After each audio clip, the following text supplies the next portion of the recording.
Hi అండి, ఈరోజు వీడియోలో న్యూ మోడల్ బ్లౌజ్ కటింగ్ అయితే చూపిస్తాను.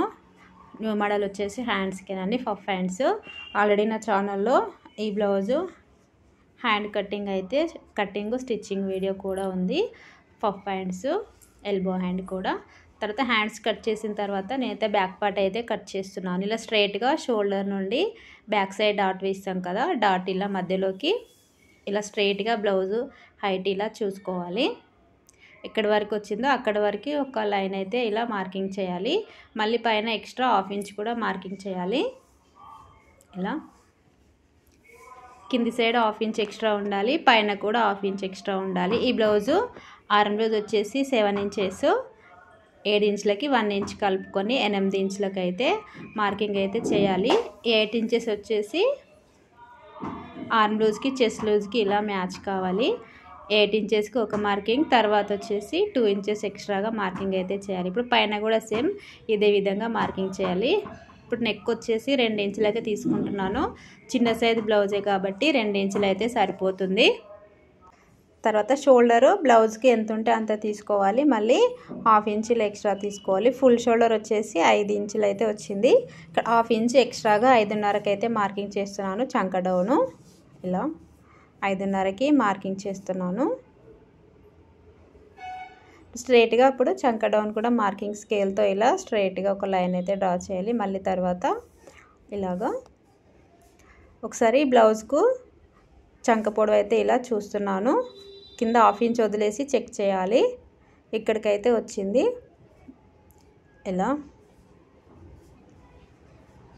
ఇప్పుడు ఆర్మ్ లూజ్కి చెస్ట్ లూజ్కి మ్యాచ్ అవుతుందో లేదో చూడాలి. ఇక్కడ 1.5 ఇంచ్కి అయితే ఇలా మార్కింగ్ చేయాలి. ఈ కార్నర్లో ఏ బ్లౌజ్ అయినా సరే 1.5 ఇంచ్కి ఇలా మార్కింగ్ చేయాలి.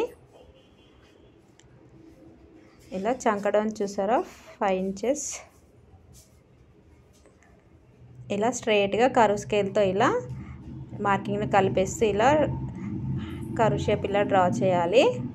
చంక రౌండ్ వచ్చేసి ఇలాగా డ్రా చేయాలి. ఇప్పుడు పైన ఖర్చు వదిలేసుకొని 7 ఇంచెస్ వచ్చిందా లేదా అని చూడాలి. చూడండి, కరెక్ట్గా అయితే 7 ఇంచులకి అయితే మ్యాచ్ అయింది. నడుం లూజ్కి 8 ఇంచులకి అయితే మార్కింగ్ చేశాను కదా, ఇక్కడ 7 ఇంచులకి అయితే ఇలా మ్యాచ్ కావాలి. ఇలా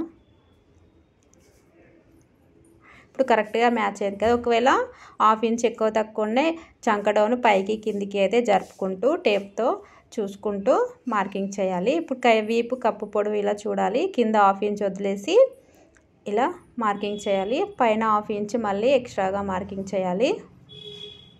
ఇలా పైన 2 ఇంచులు తీసుకున్నా నెక్, కింద వచ్చేసి 2.5 అయితే తీసుకుంటున్నాను. 2.5 కూడా తీసుకోవచ్చు. మనకి ఇచ్చే సైజ్ బ్లౌజు డీప్ని బట్టి అయితే ఇలా నెక్ వెడల్పు అనేది మార్కింగ్ చేయాలి. తర్వాత కర్వ్ స్కేల్ ఇలా రౌండ్ ఇలా డ్రా చేస్తున్నాను. ఇప్పుడు నెక్ పైన ఖర్చు వదిలేసుకొని ఇలా రెండు షోల్డర్స్ ఇలా ఈక్వల్గా చేత్తో ఇలా పట్టుకొని ఇలా చెక్ చేయాలి. ఒకసారి బ్యాక్ నెక్ రౌండ్ కరెక్ట్గా ఉందా లేదా అని ఇలా హాఫ్ ఇంచ్ అయితే బయటికి వచ్చింది కదా. ఇప్పుడు కొంచెం లోపలికి కొంచెం డీప్గా అయితే మార్కింగ్ చేస్తాను. ఇప్పుడు చూడండి, కొంచెం డీప్గా మార్కింగ్ చేస్తే సరిపోతుంది. ఇలా పైన ఖర్చు వదిలేసుకొని షోల్డర్స్ జాయింట్ ఉంటుంది కదా, అక్కడ పైన ఖర్చు వదిలేసి ఇలా నెక్ చెక్ చేయాలి. ఏ బ్లౌజ్కి అయినా సరే ఇలా చెక్ చేయవచ్చు. ఇలా ఇప్పుడు చూడండి, కొంచెం హాఫ్ ఇంచ్ అయితే బయటికి వస్తుంది కదా. ఇప్పుడు కొంచెం లోపలికి ఇలా డీప్గా మార్కింగ్ చేస్తే ఇది సెట్ అయిపోతుంది, కరెక్ట్గా వస్తుంది. ఇలాగా ఇప్పుడు 2.5 తీసుకున్నాను నేను. ఇక్కడ నెక్ దగ్గర 2 ఇంచులు, కింద 2.5 ఇంచులు అయితే తీసుకున్నాను. ఇప్పుడు కొంచెం క్రాస్ ఇలా హాఫ్ ఇంచ్ అంతా ఇప్పుడు కరెక్ట్గా అయితే సెట్ అవుతుంది. మళ్ళీ కర్వ్ స్కేల్ తీసుకొని ఇలాగా మార్కింగ్ అయితే చేస్తున్నాను రౌండ్గా. ఇలా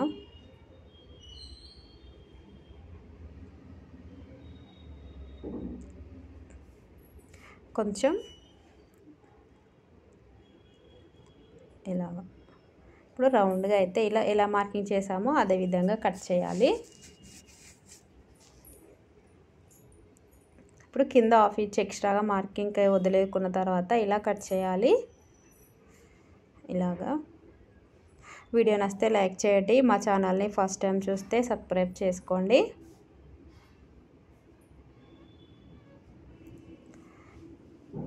ఇలా మార్కింగ్ పైనే కట్ చేయాలి. ఎక్కువ తక్కువ తీసుకోకూడదు. మళ్ళీ కుట్టేటప్పుడు స్టిచ్చింగ్లో హాఫ్ ఇంచ్ అంతా తీసుకోవాలి. ఎక్కువగా తీసుకున్న మళ్ళీ బ్లౌజు పొడవు అనేది చిన్నగా అయిపోతుంది. ఎక్కడైనా సరే ఎంత మార్జిన్కి ఎంత వదులుకుంటామో అంతే స్టిచ్చింగ్లో కూడా చేయాలి. బ్యాక్ పార్ట్ అయితే అయిపోయింది. ఇప్పుడు ఫ్రంట్ పార్ట్ కట్ చేసుకుందాం.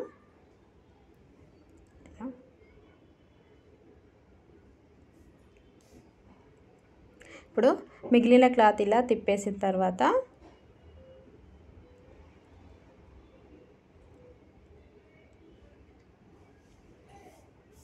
సరే చంక పొడవు అయితే చెక్ చేస్తున్నాను నేను.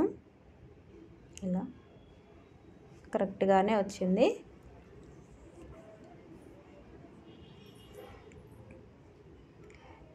ఇప్పుడు ఫ్రంట్ పార్ట్ కట్ చేసుకోవాలి. ఇదే విధంగా మిగిలిన క్లాత్లో ఇక్కడ చూడండి కొంచెమే కదా క్లాత్ అయితే మిగిలిపోయింది. దీంట్లో ఫ్రంట్ పార్ట్ ఇలా క్రాస్గా వేసుకోవాలి. కోరాస్ మన వైపు ఉండాలి. ఎక్కడైనా సరే మనకి బ్యాక్ పార్ట్ ఫ్రంట్ పార్ట్ ఉక్స్ పట్టి వైపు ఫ్రంట్ నెక్ వైపు అతుకులు పడకుండా చూడాలి. చంక వైపు కూడా కింది సైడ్ ఎక్కడ అతికేసినా కానీ బ్లౌజ్ ఫినిషింగ్ ఏమాత్రం ఎక్కడ కూడా పోదు. మెయిన్ వచ్చేసి ఫ్రంట్ నెక్ ఉక్స్ పట్టి దగ్గర మాత్రం అతుకులు పడకుండా చూడాలి. ఇక్కడైతే సెట్ అయింది.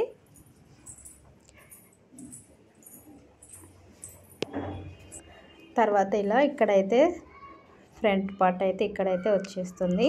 ఇలా బ్యాక్ ఎలా ఉందో అలా మార్కింగ్ చేయాలి సేమ్. ఇంకా మెయిన్ ఏంటంటే చంక వైపు ఫ్రంట్ నెక్ వైపు అతుకులు పడకుండా చూసుకోవాలి. ఫ్రంట్ నెక్ ఇలా మార్కింగ్ చేసిన తర్వాత ఫస్ట్ అయితే ఇక్కడ చంక దగ్గర హాఫ్ ఇంచుల లోపలికి అయితే మార్కింగ్ చేశాను నేను. ఇక్కడ మళ్ళీ ఖర్చు కోసం ఫ్రంట్ పార్ట్ హైట్ చెక్ చేసుకోవాలి కదా, అందుకోసం అయితే ఇలా చెక్ చేసి ఇలా పైన ఖర్చు వదిలేసి ఇలా ఫ్రంట్ నెక్ చెక్ చేయాలి. ఇలాగా ఇక్కడ బ్యాక్ నెక్ ఇలా స్ట్రైట్గా మార్కింగ్ చేసిన తర్వాత ఇలా ఫ్రంట్ నెక్ ఇలా మార్కింగ్ చేయాలి. ఇలా పైన ఖర్చు వదిలేసి ఫ్రంట్ నెక్ ఇలా చెక్ చేయాలి. రౌండ్ ఎక్కడి వరకు ఉందో అక్కడి వరకు ఇలా same back neck round front neck round సమానంగా వస్తాయండి. ఒక డీప్ నెక్ వాళ్ళకైతే ఫ్రంట్ నెక్ హాఫ్ ఇంచ్ ఇలా ముందుకు అయితే వస్తుంది. చాలా మందికి అయితే సమానంగానే వస్తాయి. కొంతమందికి మాత్రం డీప్ నెక్ వాళ్ళకైతే కొంచెం ముందుకు వస్తుంది ఫ్రంట్ నెక్. ఇలా రౌండ్గా మార్కింగ్ చేయాలి.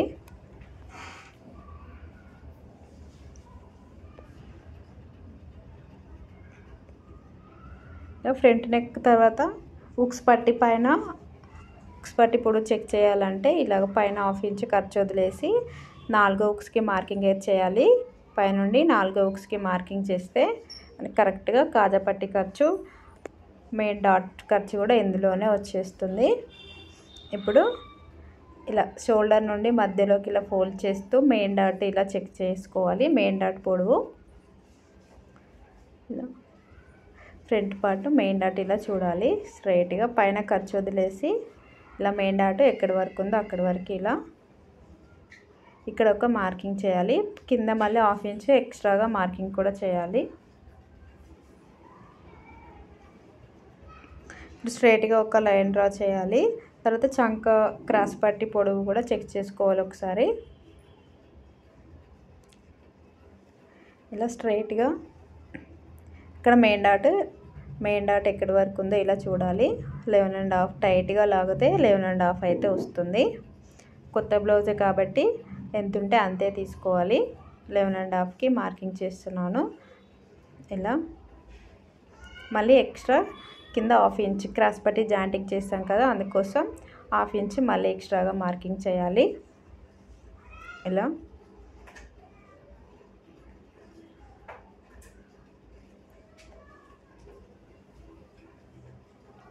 ఇప్పుడు మెయిన్ డాట్ ఇక్కడ నుంచి ఉక్స్ పట్టి నుండి 2.5 ఇంచులకి ఒక మార్కింగ్ చేయాలి. అక్కడ నుండి 1 ఇంచ్కి మార్కింగ్ చేస్తే 2 ఇంచుల వెడల్పు 2 ఇంచుల పొడవు అయితే వస్తుంది. మెయిన్ డాట్ చిన్న సైజ్ బ్లౌజే కాబట్టి ఈ సైజులో అయితే సరిపోతాయి.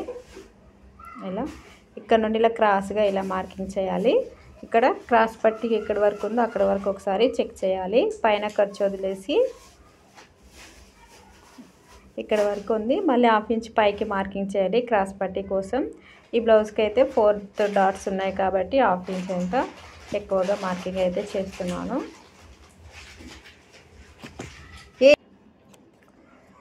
ఇలా మెయిన్ ఫ్రంట్ పార్ట్ చంక రౌండ్ దగ్గర 1/2 ఇంచ్ లోపలికి ఇలా మార్కింగ్ చేయాలి. మళ్ళీ ఒకసారి ఫ్రంట్ రౌండ్ ఇలా చెక్ చేస్తున్నాను. ఇలా 1కి 2 సార్లు చెక్ చేయాలండి. ఒకసారి ఫస్ట్ కొత్త కస్టమర్స్ బ్లౌజులు అయితే ఇలా ఒకసారి చెక్ చేసుకున్న తర్వాత కట్ చేయాలి. ఇలా రౌండ్ ఇలా చూసుకోవాలి. కరెక్ట్గానే ఉంది కాబట్టి నేను కట్ చేస్తున్నాను. ఇక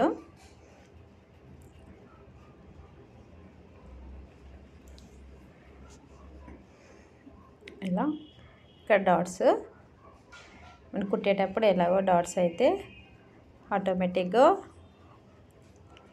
ఫోల్డ్ అయిపోతాయి కాబట్టి ఎలా అయితే మార్కింగ్ చేసామో అదే విధంగా కట్ చేయాలి. ఇలాగా ఇక్కడ చంక వైపుకి నేను ఇక్కడ 1/2 ఇంచ్ లోపలికి ఇలా మార్కింగ్ చేశాను. మీరు వీడియో ఫస్ట్ నుంచి చూస్తే మీకు అర్థమవుతుంది. ఇలాగా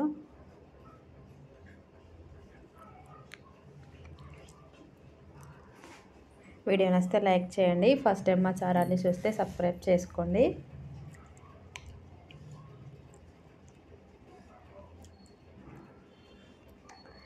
ఇలాగ మెయిన్ డాట్ వెడల్పు కూడా 2 ఇంచులు, 2 ఇంచుల పొడవు 2 ఇంచుల వెడల్పు తీసుకోవాలి. ఈ బ్లౌజ్కి 4 డాట్స్ ఉన్నాయి కాబట్టి ఇలా మార్కింగ్ అయితే చేశాను. ఇలా చిన్న టక్స్ పెట్టుకుంటే 2 సైడ్ల డాట్స్ సమానంగా వస్తాయి. ఫస్ట్ ఇప్పుడు క్రాస్ పట్టి కూడా కట్ చేసుకోవాలి. ఇలా స్ట్రైట్గా మిగిలిన క్లాత్లో క్రాస్ పట్టి ఏది ఎక్కడ వస్తుందో అక్కడ ఇలా స్ట్రైట్గా సమానంగా ఉండేలాగా ఇలా అడ్జస్ట్ చేసిన తర్వాత ఫస్ట్ అయితే ఒక లైన్ డ్రా చేయాలి. ఇలా హెచ్చు తగ్గులు ఉంటే కట్ చేసుకోవాలి. స్ట్రైట్ కటింగ్ ఉంటేనే బ్లౌజ్ ఫినిషింగ్ చాలా బాగుంటుందండి. ఇలాగ 1/2 ఇంచు నేను క్రాస్ పట్టి కింది సైడ్ ఎలాగో కుడతాం కదా ఫోల్డింగ్ చేసి, అందుకోసం అయితే ఇలా 1/2 ఇంచు మార్కింగ్ చేశాను. ఇలా హుక్స్ పట్టి వైపు క్రాస్ పట్టి పొడవు ఇలా చెక్ చేసుకోవాలి. ఆల్రెడీ నేను కిందికి 1/2 ఇంచు మార్కింగ్ చేశాను కాబట్టి ఇక్కడ డైరెక్ట్గా 3 ఇంచులు అయితే తీసుకుంటున్నాను. ఇక్కడ మెయిన్ డాట్ కింద కూడా ఇలా క్రాస్ పట్టి ఇలా చెక్ చేసుకోవాలి. ఇక్కడ 2.5 ఇంచులు, తర్వాత చివరిలో 2.5 ఇంచులు లేక 2.5 కూడా తీసుకోవచ్చు. ఇలా కరెక్ట్గా ఇక్కడికైతే ఉంది 6.5 ఇంచెస్ ఉంది క్రాస్ పట్టి పొడవు. ఇలా మార్కింగ్ చేసాం కదా, ఎక్స్ట్రా కూడా మళ్ళీ ఒక 2 ఇంచెస్ అంతా తీసుకోవాలి. వీడియో నచ్చితే లైక్ చేయండి. మా ఛానల్ని ఫస్ట్ టైం చూస్తే సబ్స్క్రైబ్ చేసుకోవడం మర్చిపోకండి. మీరు ఒక్క లైక్ చేయడం వలన వీడియో మరింత మందికి అయితే యూజ్ అవుతుందండి. ఈ బ్లౌజు ఫినిషింగ్ వీడియో కూడా నా షార్ట్ వీడియోలలో ఉంటుంది. న్యూ మోడల్ పఫ్ హ్యాండ్స్ అయితే ఇచ్చాను, రెడ్ కలర్, మీరు చూడొచ్చు కావాలంటే. ఇప్పుడు క్రాస్ పట్టి కరెక్ట్గా ఉందా లేదా అని ఇక బ్యాక్ పైన ఇలా ఫ్రంట్ పట్టీలో వేసి ఒకసారి చెక్ చేసుకోవాలి. చిన్న సైజ్ బ్లౌజ్ కాబట్టి ఇలా మనకి 1 ఇంచ్ అంతా వెళ్ళిపోతుంది సైడ్ జాయింట్లకి. ఇక్కడ క్రాస్ పట్టి జాయింటింగ్కి అయితే ఇక్కడ 1 ఇంచ్ అయితే వెళ్ళిపోతుంది. ఇలా స్టిచ్చింగ్లో కూడా ఎంత ఖర్చు వదులుకుంటామో అంతే తీసుకోవాలండి. ఇలా సింపుల్గా 15 నిమిషాల్లో అయితే బ్లౌజ్ కటింగ్ అయితే అయిపోయిందండి. వీడియో నచ్చితే లైక్ చేయండి. ఇలా కొంచెం క్రాస్ ఇలా కట్ చేయాలి మెయిన్ డాట్ దగ్గర. ఫ్రంట్ షాప్ అనేది ఫ్రంట్ పార్ట్ చాలా బాగా వస్తుంది ఫిట్టింగు. ఇలా కర్వ్ లాగా రావాలి క్రాస్ పట్టి స్ట్రైట్లో. కొంచెం ఇప్పుడు స్ట్రైట్గా ఉండేలా నేను కట్ చేసుకుంటున్నాను. ఇలా అంతే అండి, అయిపోయింది కదా. వీడియో నచ్చితే లైక్ చేయండి. ఫస్ట్ టైం మా ఛానల్ని చూస్తే సబ్స్క్రైబ్ చేసుకోండి. Thank you for watching. మిగిలిన క్లాత్